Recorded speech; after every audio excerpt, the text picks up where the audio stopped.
கேக்குது. ஸ்கிரீன் இப்ப போச்சா சார்? வந்துட்டு போயிட்டுருச்சு. அவ ரெக்கார்ட் பண்ணியா சார்?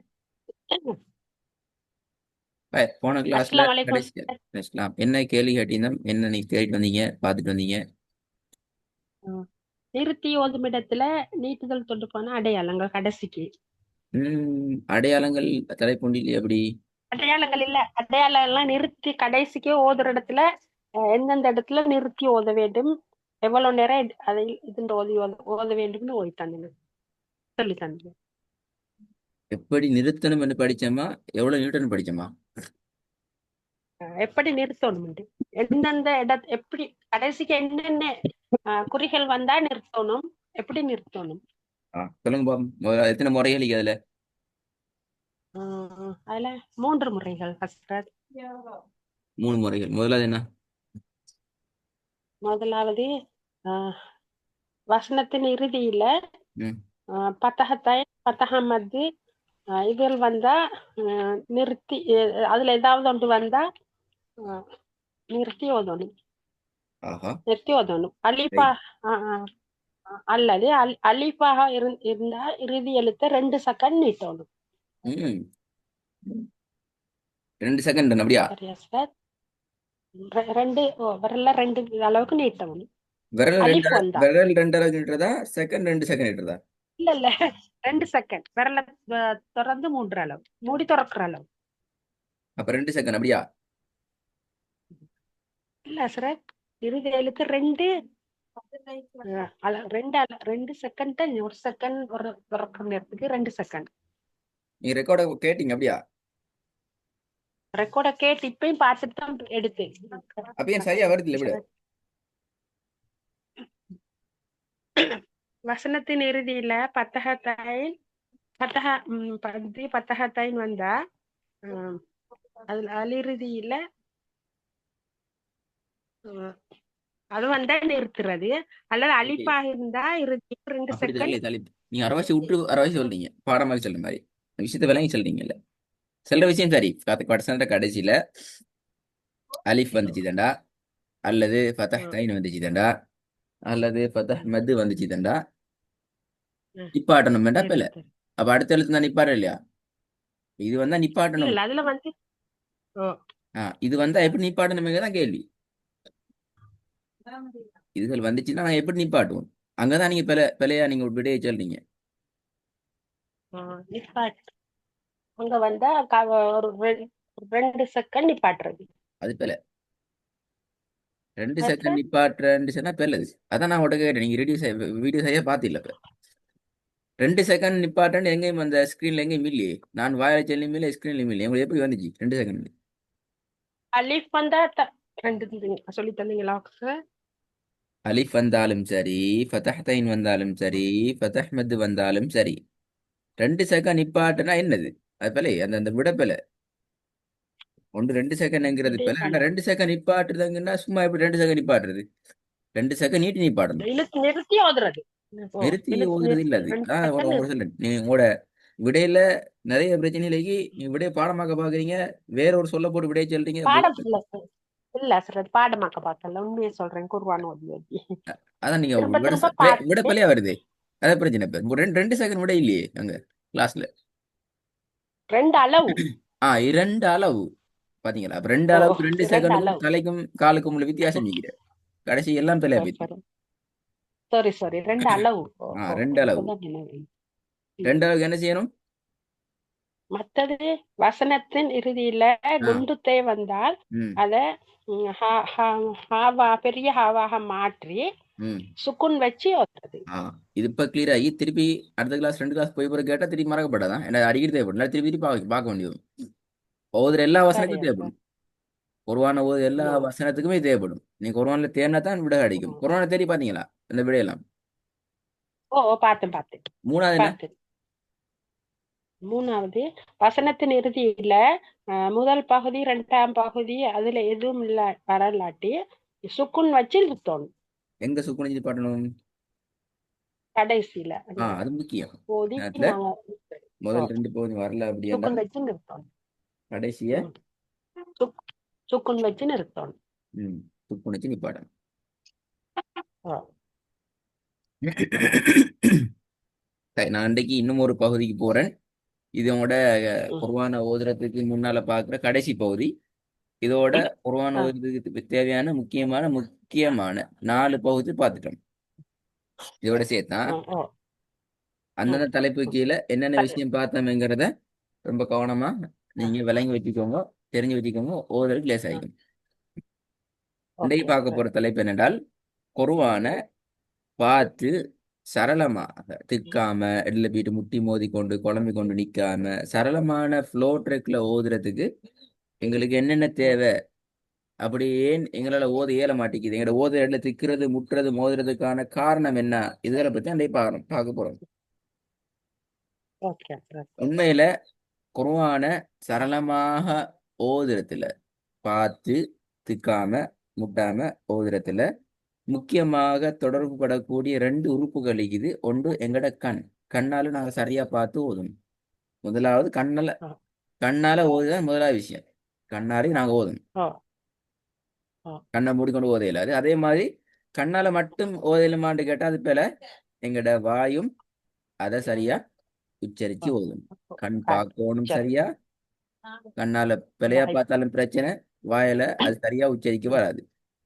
உங்கள்கிட்ட நிறைய பிரச்சனை இருந்துச்சுன்னா நீ சரியா கண்ணால பார்த்தா தான் உங்களோட மனசுல அந்த விட ஓ சரியா பதியும், வாயாலையும் அது சரியா வரும்.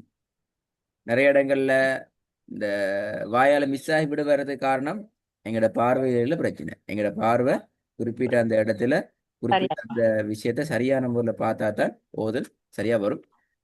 நீங்க இதுவரைக்கும் கிளாஸ்ல கலந்து கொண்டு வந்திருக்கிறீங்க என்ற வகையில் உங்களுக்கு நிறைய அதிகமான விடைகள் அந்த இடத்துல நிறைய பிரச்சனை ம் ஈக்கிறத உங்களோட கிளாஸ் ரெக்கார்டிங் எங்களுக்கு ம் சொல்லுது. ஆகவே கட்டாயம் ம் அது உங்களுக்கு ஓதல்லையும் ம் பெரிய பிரச்சனையை கொண்டு வரக்கூடிய வாய்ப்புகள் இருக்குது. அப்ப நீங்க என்ன செய்யணும், அதுக்கு நிறைய பார்க்கணும், மிக கவனமா பார்க்கணும் நுட்பமா அந்த சிந்தனையோடு இருந்து பா- பார்த்து அதை நீ திருத்திக் கொள்ள வேண்டி வரும். சரி, இது ரெண்டும் ஓகே சரியான முறையில தொழில்பட்டா மட்டும்தான், கண்ணும் வாயும் சரியான அமைப்புல தொழில்பட்டா ஃபங்க்ஷன் ஆகினா மட்டும்தான் எங்களோட ஓதல் பிரச்சனை இல்லாத ஓதலாக சரியான ட்ரெக்ல வார ஃப்ளோ ட்ரெக்ல வார ஓதலாக இருக்கும். இரண்டுக்கும் இடையில இருக்கிற ஃபங்க்ஷன் ப்ராசஸ் தொழிற்படுற விதம் எப்படி இருக்கும் என்றால், கண் கொஞ்சம் முன்னாடி போக போக பின்னுக்கால வாய் அதை ஃபாலோ பண்ணி கொண்டே வரணும். கண் முன்னுக்கு சரி பார்த்து கொண்டு போற நேரம் அது வாய் அது தொடர்ந்து பின்னுக்கால ஃபாலோ பண்ணி கொண்டே வரும். இதை நான் உதாரணம் ஒன்றுல சொன்னால், இப்ப ஈயாக்க நஅ்புது என்ற இந்த வசனத்தை நாங்கள் எடுத்தோம் என்றால், இதுல ஈயாக்க என்று கண் பார்க்கிற சந்தர்ப்பத்துல இந்த க என்ற எழுத்துக்கு கண் வருது, கண்ணால் இந்த எழுத்தை பார்க்குறீங்க, மிக கவனமா பார்க்குறீங்க என்ற சந்தர்ப்பத்துல ஈ என்ற எழுத்து என்ன செய்யணும், எங்களோட வாய் உச்சரிக்க ஆரம்பிக்கும். அதே போல ம் ஈயாக்க என்று உச்சரிக்கிற நேரத்துல நஅ்புது என்ற இந்த இடத்த கண் பார்த்து கொண்டிருக்கும். இப்படி இரண்டுக்கும் ம் இடையில தொடர்பு மிக நெருக்கமானதாக இருக்கும். இப்படி நாங்க ஃபாலோ பண்ணிக்கொண்டே போகணும். அப்பதான் எங்களோட ஓதல் இறுதி வரைக்கும் சரியான ட்ரெக்ல வந்து சேரக்கூடியதாக இருக்கும். சரி ஐரன் இதுல அடுத்த முக்கியமான விஷயம் என்ன அப்படி என்றால், எப்ப எங்களோட ஓதல் குழம்பும், எங்களோட ஓதல் சரளமாக ஓதுற ட்ரெக்ல இருந்து எப்ப எல்லாம் வெளியேறும் இல்லாமல் போகும் என்கிற தொடர்பாக தான் இப்ப நான் உங்களுக்கு சொல்லித்தர போற விஷயம்.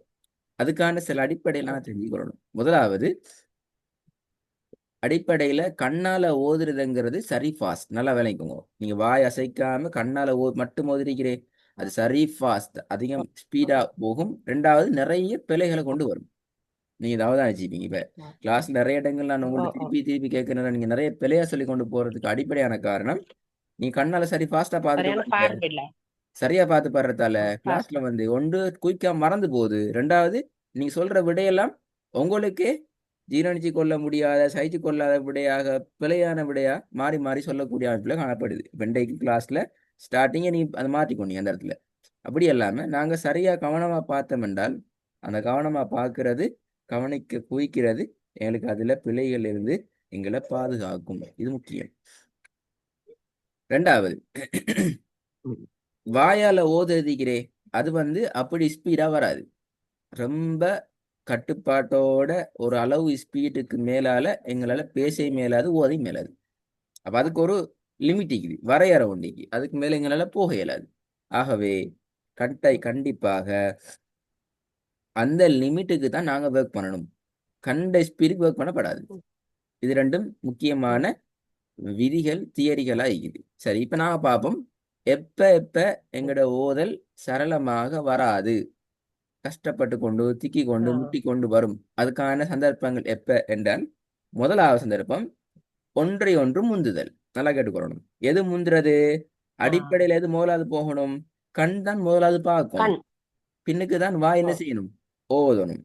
ஆனா மாறி கண் எங்க சரி ஒரு தூரத்துல பார்த்து கொண்டு அல்லது வேற எங்கேயோ பார்த்து கொண்டு இருக்க வாய் முந்திச்சுதென்றால் அந்த அந்த அந்த நீங்க ஓதி விளையாட்டு. போற எழுத்துக்கு அடுத்த எழுத்து உங்களுக்கு என்னன்னு தெரியாது.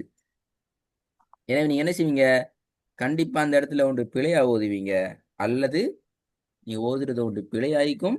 அப்படி இல்லாட்டி அந்த இடத்துல முட்டி மோதி அப்படியே நிற்பீங்க. ஸ்டெப் ஸ்டெப் பாய் அப்படி நிற்பீங்க, பிளக் ஆயிருவீங்க. அது பிழையா போயிடும். ரெண்டாவது, இரண்டுக்கும் இடையில இடைவெளி நீளுதல். எது ரெண்டுக்கும் இடையில?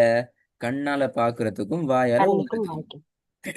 உதாரணத்துக்கு, கண்ணால பாக்குற நீங்க ஈயாக்க நஅபுது வ ஈயாக்க நஸ்தாயின் என்ற வரை கண் ஃபாஸ்டா ஓடிட்டு அப்படி என்றால், வாய்க்கு வந்து நிதானம் ஒண்டி இருக்காது. இப்ப நீங்க இடையில தடுமாறுவீங்களே, அது வாயில இல்ல பிரச்சனை. பிரச்சனை கண்ல. வாய்க்கு கண். வந்து கண்ணை விட்டு பிரிஞ்சு நின்று பழக்கம் இல்லை. கண் எங்க ஓடி போய் முடியுதோ அந்த இடத்துக்கு தான் வாயும் ஓடி முடியும். ஓகே, கண் ஓடி போய் முடிகிற இடத்துல தான் வாயும் பேத்துட்டு முடிஞ்சிடும். வாய்ப்பு. அப்ப நாங்க என்ன செய்யணும்? இப்ப நஸ்தாயின் கண் முடிஞ்சுன்னா வாய் அங்க நஸ்தாயின் முடிஞ்சிடும். அப்ப நீங்க ஈயாக்க எப்படி உச்சரிச்சீங்க? நஅபுதுவா நிஅபுதுவா நிபதண்டா தீயா தூன்னு உச்சரிச்சீங்களா? எதுவும் பார்க்காது. அதனால நிறைய தடுமாற்றங்கள், நிறைய பிழைகள், குழப்பங்கள் எல்லாம் வரும். உங்களுக்கே உங்களோட ஓதல்ல வெறுப்பெல்லாம் வரும். ஆகவே கண்ணுக்கு என்ன செய்யணும்? கண்ணுக்கு நாங்க கட்டுப்பாடை கொடுக்கணும். எங்களோட வாயோட சேர்ந்து போறதுக்கான பயிற்சி நாங்க எடுத்து பழகிறது. ரைட். இது ரெண்டாவது மிகப்பெரிய பிரச்சனை. எங்களோட ஓதல்ல சரளமான அமைப்பு, திக்காம முட்டாம சரளமா அழகா ஓதிக்கொண்டு போற அமைப்பு இல்லாமல் போறதுக்கு. மூணாவது, கண்ணினுடைய வாசிப்பின் வேகத்திற்கு வாயிலான வாசிப்பு மாறுதல். இதான் விளங்கப்படுத்தினேன். கண் போற ஸ்பீடுக்கு நீங்க வாயால ஓத ஆரம்பிச்சீங்கன்றால் ஒரு ஓதலும் ஒரு தெளிவும் இல்லாமைக்கும். உங்களுக்கே நீங்க என்ன செய்றீங்கன்னு சொல்லி விளம் இல்லாமைக்கும். நீங்க என்ன பேசுறீங்கிறது உள்ள விளங்காமைக்கும். என்றால் கண் அவ்வளோ ஃபாஸ்டானது. இது மாதிரி நடக்கும். உண்மையில் வாசிப்புங்கிறது, குர்ஆனுடைய வாசிப்பு ஓதல்ங்கிறது கண்ணால பாக்குறத விட வாயால எங்களுக்கு எந்த அளவுக்கு ஓத இயலுமோ அந்த லெவலுக்கு தான் கண்ணை மாத்தணும். கண்ணால ஓதுற அமைப்புக்கு வாயை மாத்திரம் இல்ல, வாயால ஓதுறதுக்கு எங்களுக்கு எந்த அளவுக்கு முடியுமோ அந்த அளவுக்கு தான் நாங்க கண்ணை மாத்தி கொள்ளணும். இது அடுத்த முக்கியமான விஷயம். கடைசி, இரண்டும் ஒரே இடத்தில் சந்தித்து கொள்ளுதல். அப்படின்னா எந்த இடத்த நீங்க பாக்குறீங்களோ அந்த இடத்தை தான் நீங்க அதே ஓதுறீங்க. இடத்துல வாய். அப்படி என்றால் அடுத்த எழுத்து உங்களுக்கு தெரியாது என்னன்னு சொல்லி பிரச்சனை ஆகும். ஓ ஓ நஅபுது இந்த இடத்துல நிறைய பேர் நீங்க பாப்பீங்க, இப்படி ஓதுவாங்க. வ ஈய ஈய ஈய ஈய க க க ந ந ந ந ந பு பு நஅபு நஅபு து து துண்டு ஒரு எழுத்து 50 முறைக்கு மேல ஓதுவாங்க. காரணம் என்னென்றால் அடுத்த எழுத்து அவங்க பாக்குறல்ல. கண் பார்வை அடுத்த எழுத்தை சரியான முறையில பார்த்தாதான் எங்களுக்கு இந்த பிழையிலிருந்து வெளியே வரலாம். போதும். இதுனா இதனாலும் மிகப்பெரிய பிழைகளாக எங்களோட ஓதல குழப்பக்கூடியவைகள். நீங்க என்ன செய்யணும் என்றால், புதிய பக்கம் ஒன்று எடுத்து நீங்க ஓதி பார்க்கணும். குர்ஆன்ல. குர்ஆன்ல உங்களுக்கு இதுல எது பிரச்சனையை கொண்டு வருது, எந்த வகையான பிழையில நீங்க உங்களோட சரளமான ஓதல் இருந்து நீங்க தூரமாகறீங்க, அதுக்கான காரணம் என்னங்கிறத நீங்க தேடி பார்த்து கொண்டு வரணும். அடுத்த கிளாஸ்ல இதை பத்தி ஒரு சமரி அவங்கள்ட்ட கேட்டுட்டு நாங்க இன்ஷா அல்லாஹ் நேரடியாக குர்ஆனுடைய ஓதலுக்கு நான் போவோம். இதுக்கு முன்னால முக்கியமான 3 கென்ஸை படிச்சுக்கிறோம். இது மூன்றுலையும் இதுல எதுவுமே பெற வரப்படாது. ஒன்று, வசன இறுதியில வரக்கூடிய சிக்கல் படிச்சுக்கிறோம். ரெண்டாவது, நீட்டுதலோடு தொடர்பான ஏகப்பட்ட விஷயங்களை படிச்சுக்கிறோம். இப்ப மூணாவது, வசனம் ஒன்றை எப்படி நாங்க திக்காம சரளமா ஓதுறங்கிறதையும் படிச்சுக்கிறோம். இது மூன்று லைக்குள்ளேயும் எந்த ஒரு குழப்பமும் பிரச்சனையும் இல்லாம நீங்க வந்தீங்கன்னா எங்களுக்கு அடுத்த ஸ்டெப் இன்ஷா அல்லாஹ் போகலாம். அடுத்த ஸ்டெப் நாங்க குர்ஆனை ஓதுற பகுதியை பார்க்க இருக்கிறோம். இதை படிச்ச பாடத்தை கட்டாயம் யூஸ் பண்ணி கொண்டு ரெடியாகி கொண்டு வாங்கலாம் இன்ஷா அல்லாஹ். நல்ல மாஸ்டர். மற்றது ஆக்சுவலா குர்ஆன்ல எந்த பாடமா இருந்தாலும் பரவாயில்லையா? ஃபர்ஸ்ட்ல இருந்தும் ரைட். உங்களுக்கு எந்த பக்கம் ஓதி பழக்கம் இல்லையோ அந்த பக்கத்தை ஏறி ப்ராக்டிஸ் பண்ணி பாருங்க. குர்ஆன்ல எந்த பக்கம் உங்களுக்கு பழக்கம் இல்லையோ அப்படியான ஒரு பக்கம் ஒன்று எடுத்தா நீங்க உங்கள்ட்ட செக் பண்ணி பார்க்கணும். ரைட் அடிக்கடி ஓதுற பக்கத்தை ரைட். செக் பண்ணப்படாது. சரி சரி சரி ஓகே. அஸ்ஸலாமு அலைக்கும். சரி மாஸ்டர். வாலை